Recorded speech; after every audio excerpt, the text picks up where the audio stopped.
चत्तारि मंगलम अर्हंता मंगलम सिद्धा मंगलम साहु मंगलम केवली पनत्तो धमो मंगलम चत्तारि लोगुतमा अर्हंता लोगुतमा सिद्धा लोगुतमा साहु लोगुतमा केवली पनत्तो धमो लोगुतमा चत्तारि शरणं पौजामि अर्हंता शरणं पौजामि सिद्धा शरणं पौजामि साहु शरणं पौजामि केवली पनत्तो धमो शरणं पौजामि चार शरण चार मंगल चार उत्तम करे जे भवसागर थी तरे ते सकल कर्म नो आणे अंत मोक्ष तना सुखले अनंत भाव धरीने जे गुण गाय ते जीव तरीने मुक्ति जाय संसार माई शरण चार अवर शरण नहीं कोई जे नर नारी आदरे तेने अक्षय अविचल पद कोई अंगूठे अमृतव से लब्धि तना भंडार गुरु गौतम ने समरिये सो સદાય મનોવાંછિત ફળદાતા. સમજાય છે, પરંતુ દ્રવ્યને અર્પણ થઈ જવું એ કેવી રીતે કરવું? દ્રવ્યને અર્પણ થઈ જવું, દ્રવ્યને ઓળખે બરાબર કે હું ચૈતન શાશ્વત અનાદિ દ્રવ્ય નાયક છું. એ નાયકનું સ્વરૂપ ઓળખે અને નાયકની મહિમા આવે તો એને અર્પણ થઈ જવાય છે. જેમ જીનેન્દ્ર દેવ ગુરુને શાસ્ત્રની મહિમા આવવાથી ત્યાં અર્પણતા આવે છે કે જીનેન્દ્ર દેવ જગતમાં સર્વોત્કૃષ્ટ છે. ગુરુ જે સાધના કરી રહ્યા છે આત્માની વારંવાર અને વાણી વરસાવી એવા ગુરુ અને શાસ્ત્ર માર્ગ બતાવે એની જે મહિમા આવે છે જેમ એમ આત્માની મહિમા જો આવે તો એમાં પણ અર્પણ થઈ જવાય છે. જીનેન્દ્ર દેવ જેને આત્મા સર્વોત્કૃષ્ટ જેને પર્યાય પોતાની ચૈતન દેવની પૂર્ણતા પ્રાપ્ત કરી છે એવા જીનેન્દ્ર દેવની જેમ મહિમા આવે ગુરુની શાસ્ત્રની એમ ચૈતન્ય ઓળખે તો ચૈતન્ય પણ મહિમા આવે છે. એક નાયક કેવો છે કે અનંત ગુણોથી ભરપૂર કોઈ અનુપમ તત્વ ને આશ્ચર્યકારી તત્વ છે. એ તત્વ અનાદિ અનંત છે. ગમે એટલા ભવો કર્યા તો પણ એ આત્માને કાંઈ એક અંશ પણ જરા પણ એને વિભાવ અંદર પેઠો નથી કે મલિનતા થઈ નથી. એવો શાશ્વતો આત્મા જે કોઈ અદ્ભુત આશ્ચર્યકારી છે. કોઈ એને નાશ કરી શકતું નથી, કોઈ એને ઉત્પન્ન કરી શકતું નથી. અનાદિ અનંત શાશ્વત એવો અનુપમ આશ્ચર્યકારી અનંત ગુણોથી ભરપૂર કે જે સ્વાનુભૂતિમાં પકડાય એવો જેની અનુભૂતિમાં અને જ્ઞાનથી એના લક્ષણ દ્વારા ઓળખી શકાય છે કે આત્મા કેવો અનુપમ તત્વ છે. એના જ્ઞાન લક્ષણથી ઓળખાય છે. એની જો મહિમા આવે કે આત્મા જ જગતમાં સર્વોત્કૃષ્ટ છે તો એને પણ અર્પણ થઈ જાય છે કે બસ હવે આ નાયક દેવ સિવાય મારે કાંઈ નથી જોતું. આ જગતમાં જે છે એ બધું કાંઈ સારભૂત નથી, એ તુચ્છ છે. આ નાયક દેવ જ જગતમાં સર્વોત્કૃષ્ટ છે. એ નાયક દેવની મહિમા આવે તો એને પણ અર્પણતા થઈ જાય કે હું મારા નાયકને કેમ ઓળખું, એને નિરખા કરું, એને અર્પણ થઈ જાઉં, એની મહિમા કરું, એની પૂજન કરું. બધું નાયક દેવ પણ મહિમા આવે તો એને પણ અર્પણ થઈ જવાય છે. જેમ દેવગુરુ શાસ્ત્રને અર્પણ થાય એમ નાયક દેવને અર્પણ થવાય છે. ભગવાને નાયક દેવ પ્રગટ કર્યો છે. ગુરુ નાયક દેવની સ્વાનુભૂતિ કરી રહ્યા, સાધના કરી રહ્યા. શાસ્ત્ર નાયક દેવને બતાવે છે. એવું નાયક દેવ જો અંતરમાં પોતે લક્ષણ દ્વારા ઓળખે અને એની મહિમા આવે તો એમાં પણ અર્પણ થઈ જવાય છે. અને માર્ગ એ છે નાયક દેવની મહિમા આવ્યા વગર મુક્તિનો માર્ગ પ્રગટ થતો નથી. નાયક દેવને ઓળખ્યા વગર અને એને અર્પણ થયા વગર મુક્તિનો માર્ગ પ્રગટ થતો નથી. એને ઓળખી એની શ્રદ્ધા કરીને એમાં લીનતા કરે તો એની સ્વાનુભૂતિ પ્રગટ થાય છે. નાયક દેવને ઓળખ્યા વગર મુક્તિનો માર્ગ પ્રગટ થતો નથી. એની અર્પણતા આવે તો જ મુક્તિનો માર્ગ શરૂ થાય છે.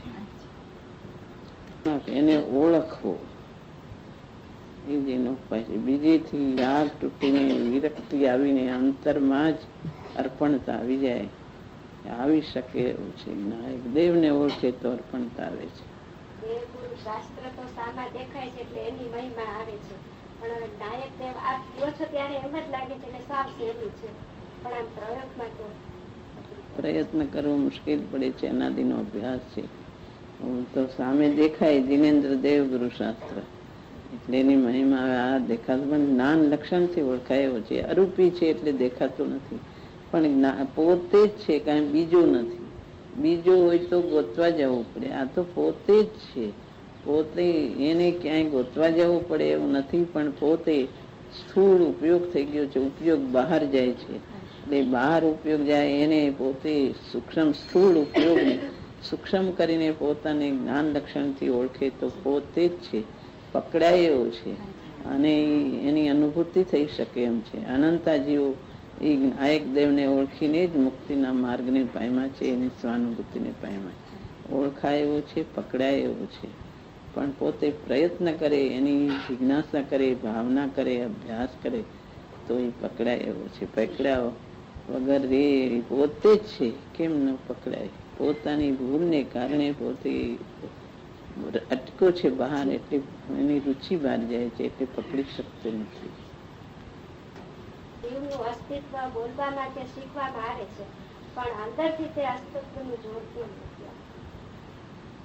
બોલવા માત્ર એ અસ્તિત્વ હું છું, પણ અંતરમાં હું છું એ વિકલ્પ છે, પણ હું છું એ કોણ છું એનું અસ્તિત્વ પોતે ઊંડો ઉતરે, એને ગોતે અસ્તિત્વને, તો અસ્તિત્વ સ્વરૂપ જ પોતે છે. જે છે એ છે, પોતે જ વસ્તુ છે, બીજી કોઈ નથી. ઊંડો ઉતરે તો પોતાનું અસ્તિત્વ ગ્રહણ થાય એમ છે. આ બધું શરીરાથી દેખાય છે, બહારની વસ્તુ દેખાય, અંદરના વિભાવ પરિણામનું વેદન થાય છે, રાગ દ્વેષ આદિનું. એમ આત્મા જાણનારો છે, જાણનારનું અસ્તિત્વ ગ્રહણ થાય એવું છે. પોતે અંદર સૂક્ષ્મ થઈને પ્રજ્ઞા છીણી દ્વારા પ્રજ્ઞાને પોતે જ્ઞાનને તીક્ષણ કરીને અંતરમાં પોતાને અસ્તિત્વને ગ્રહણ કરે તો થઈ શકે એવું છે. પણ એ ઊંડો ઉતરતો નથી, એટલે અસ્તિત્વ પોતાનું ગ્રહણ થતું નથી.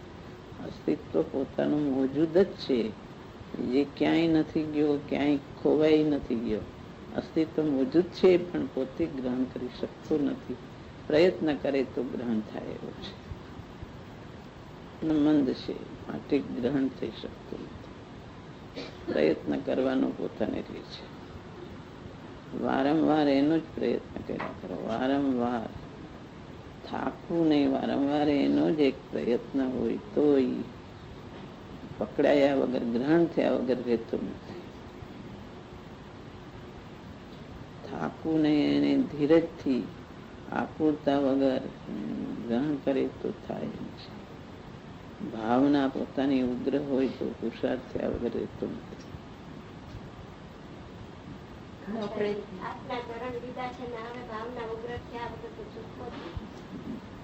ગુરુદેવે આ માર્ગ બતાવ્યો છે. ગુરુદેવે વાણી વરસાવી, એવી અપૂર્વ વાણી વરસાવી, અને ગ્રહણ થયા વગર કેમ રે? પોતે પુરુષાર્થ કરે તો થાય એમ છે. ગ્રહણ કરવા જેવું છે. નાયક હું નાયક જ છું. આ શરીર તે મારું નથી. શરીર પરદ્રવ્ય છે. રોગ બધા શરીરમાં આવે છે, નાયકમાં આવતા નથી. નાયક તો શાશ્વતો છે. એ નાયકની ભાવના, જિજ્ઞાસા, નાયકની મહિમા, હું નાયક જ છું. એક નાયક તરફનું રટણ રાખવું, એનો જ અભ્યાસ, એનું ચિંતન એ કરવા જેવું છે. શું ભાવનામાં દેવગુરુ શાસ્ત્રનું સ્મરણ, અંદર નાયકનું સ્મરણ. હું નાયક જ છું, આ શરીર હું નથી. હું ચૈતન દેવ નાયક છું. એ ગ્રહણ કરવા જેવું છે. ગુરુદેવ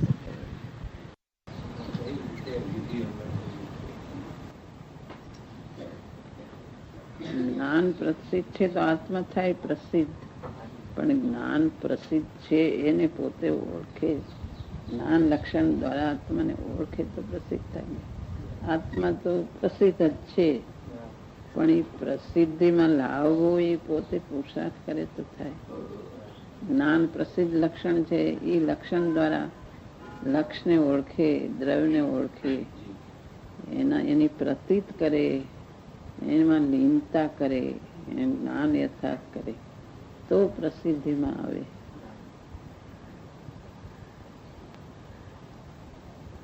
પોતે પુરુષાર્થ કરીને કેવી રીતે પ્રસિદ્ધ થાય? પ્રસિદ્ધ જ છે, એનું લક્ષણ તો પ્રસિદ્ધ જ છે, પણ એ પ્રસિદ્ધિમાં લાવવો એ પોતાના હાથની વાત છે.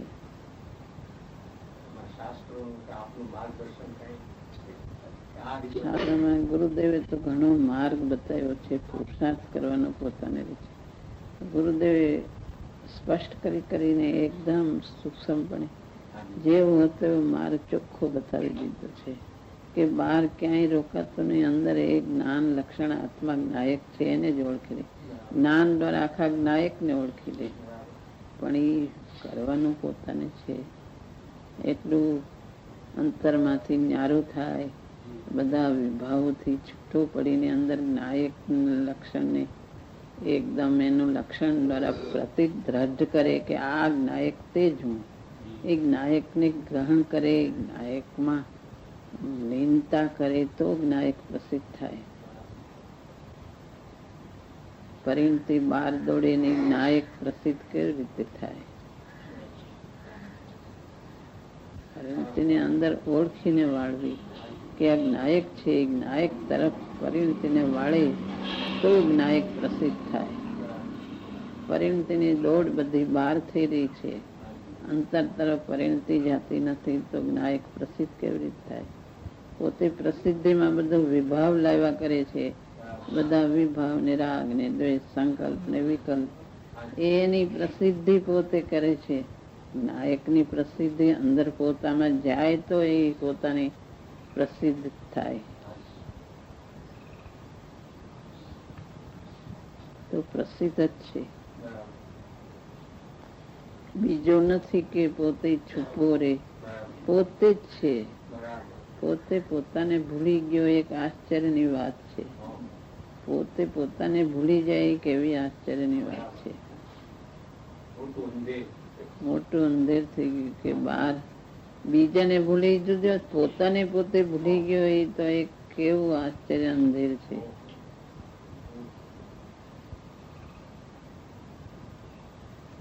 શ્રેષ્ઠ અનુપમ એવો પોતે, એને પોતે ભૂલી ગયો.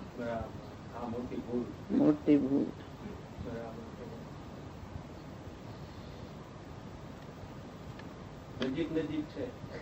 બે નજીક જ છે.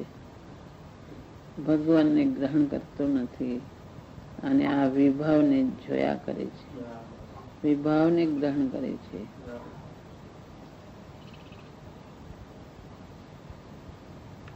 વિભાવ વાળું થઈ ગયું, રાગીને દ્વેષીને આ બધું સંકલ્પ વિકલ્પ વાળું હું થઈ ગયો, એવી માન્યતા થઈ રહી છે. એનાથી છૂટો હું તો જુદો છું, હું મારું સ્વઘર જુદું, હું સ્વતઃ તત્વ જુદું છું, એ ભૂલી ગયો ભગવાનને.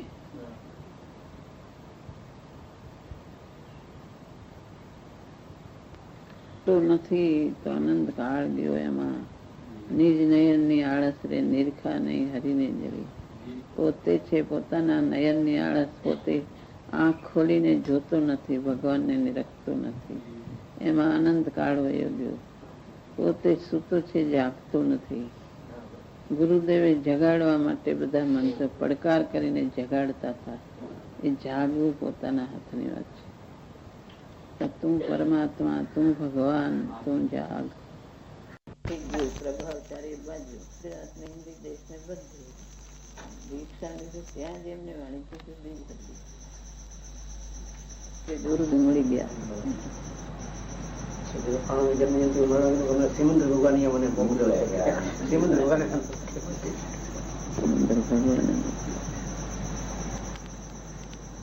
ક્યાંથી હોય ભગવાન આગળ હતા, એમાંથી અહીં ક્યાંથી આવ્યું ભરત ક્ષેત્રમાં? અમને તો માતાજી સાથે એવી રીતે બહાર છે તો કોઈ જોતું નથી, મને એટલું પુણ્ય લઈને આવ્યા છે.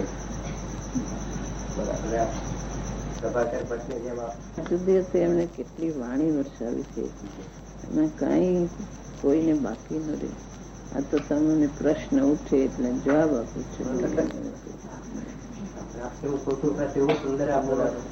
ઉદાસીનતામાં રસ આવવો જોઈએ, આનંદ આવવો જોઈએ.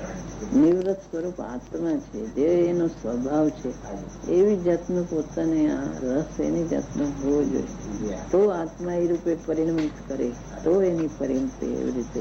પછી બહારના અમુક એને કાર્યો જે અંદરમાં જોડાય અમુક રીતે, પણ એનું અંદરથી એકત્વ બુદ્ધિ તૂટી જાય. અંતરમાંથી એવી પરિણતિ, નિવૃત્તમય પરિણતિ એવી જાતની અંતરમાં એને એ જૂચે ઉડી જાય અંદર. ત્યાં શુભાવ બચવા શુભ ભાવો આવે એ જુદી વાત છે.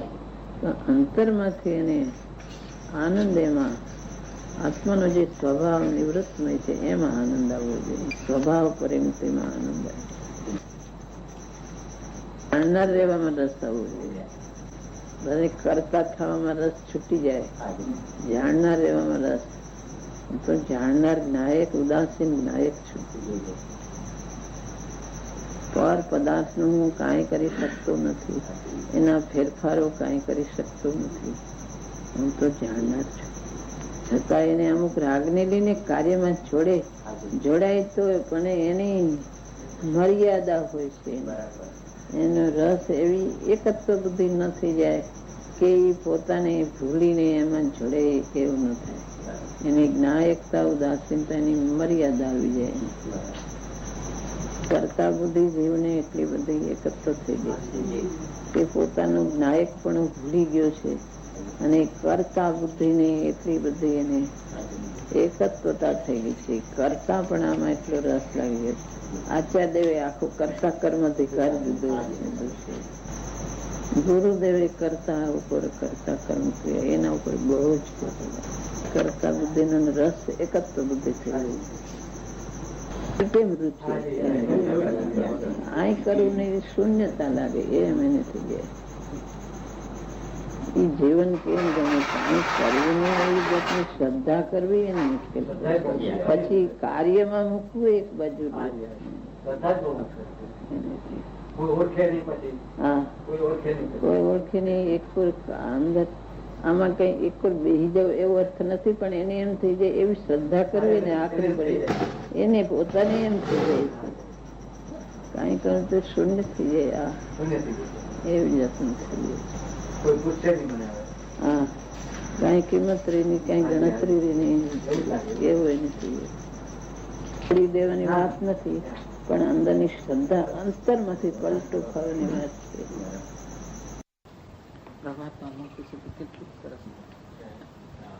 પરમાત્મા છું ગુરુદેવ બોલે છે વર્તે. રૂપનાથ પરમાત્મા વિતરાગ સર્વજ્ઞ દેવની ધ્વનિમાં આવ્યું છે કે તું પરમાત્મા છો. સો ઇન્દ્રની સમુસરણમાં, સો ઇન્દ્રની ઉપસ્થિતિના સમુસરણમાં, લાખો કરોડો દેવોની હાજરીમાં ભગવાને કહ્યું છે કે તું પરમાત્મા છો.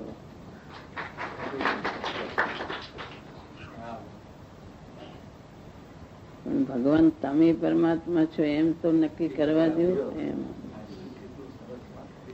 તું પરમાત્મા છો એમ નક્કી કર્યા વગર આ પરમાત્મા ભગવાન તને નક્કી નહીં થાય.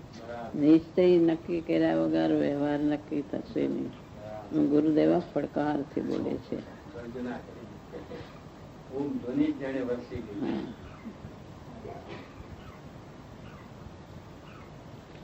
અવાજ કેમ કરતા હોય બોલતા હોય એવું સમુસરણમાં ભગવાને આમ કીધું છે એમ આકાશમાંથી કહેતા હોય છે.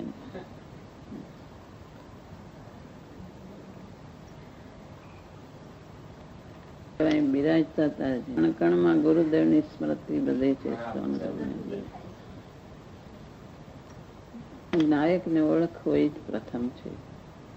એ ઓળખવા માટે બધી જિજ્ઞાસા, વિચાર, વાંચન એ બધું ધ્યેય તો એક જ. સૌથી પ્રથમ નાયક ને જ ઓળખવો.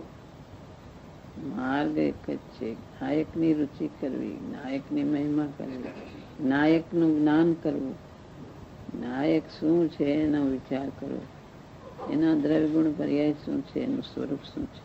પણ એ સમજવા માટે વિચાર ને શાસ્ત્ર ને ગુરુદેવે શું કીધું છે એનું બધા વિચારો કરવા. નાયક ને ધ્યેય એક જ, નાયક ને ગ્રહણ કરવાનું. ગ્રહણ થાય, ગ્રહણ કરવાના હેતુ જે દેવ, ગુરુ, શાસ્ત્ર, એની મહિમા એ બધું આ નાયક કેમ ગ્રહણ થાય એને માટે.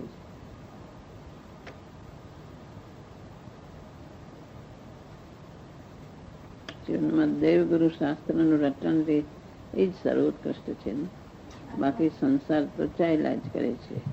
સંસાર તો છે જ, પણ ગ્રસ્તાશ્રમ અંદર આત્માની રુચિ રે, દેવ, ગુરુ, શાસ્ત્રની મહિમા રે, જીનેન્દ્ર દેવ ગુરુ અને શાસ્ત્ર એની મહિમા રે અને આત્માની રુચિ રે, એ જ મનુષ્ય જીવનનું કર્તવ્ય તો એક જ છે. નાયક આત્મા, એની મહિમા, એની રુચિ, અને એ ન થાય ત્યાં શુભાવમાં જીનેન્દ્ર દેવ ગુરુ અને શાસ્ત્ર એ હૃદયમાં રહે, એ જ મનુષ્ય જીવનનું કર્તવ્ય છે.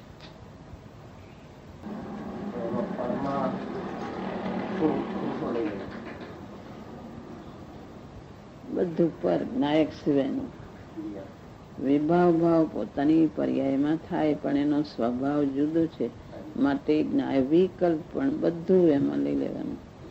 દ્રવ્ય કર્મ, ભાવ કર્મ, નવો કર્મ ને બધું.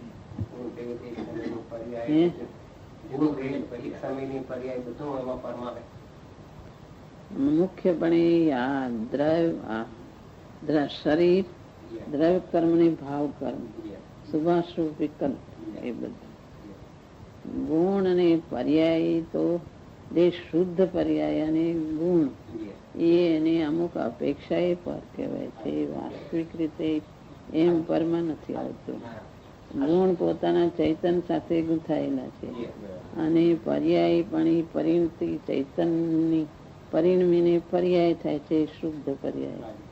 એને પર એમ દ્રવ્ય દ્રષ્ટિના જોરમાં કહેવાય. એના ભેદ પડે, વિકલ્પના ભેદમાં રોકાવું નહીં, પણ એ ખરી રીતે પોતાના વેદનથી જુદું નથી. એ જુદું છે ને, એમાં વિવેક કરવાનો રહે છે.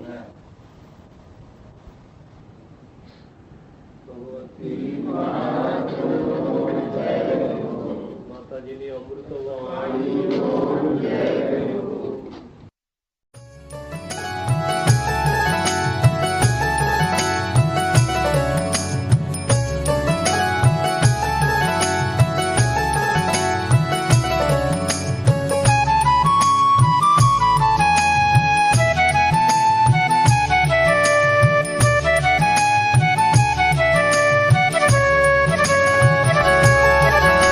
स्वर्णपुरी